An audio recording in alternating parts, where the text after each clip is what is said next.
Equation of a line passing through 2 points. The first point has x equals 2, and y equals negative 14. The second point has x equals 77, and y equals 17. First, place the 2 points on the coordinate grid. The run is the horizontal change, from x equals 2 to x equals 77, the run is 75. The rise is the vertical change, from y equals negative 14 to y equals 17, the rise is 31. Slope is rise divided by run, 31 over 75, which simplifies to 31 over 75. Now draw the line through both points.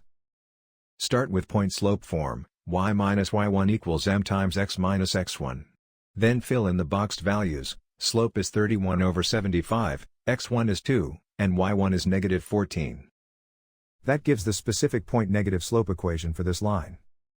Finally, solve for y to get slope negative intercept form. The graph and the equation describe the same line.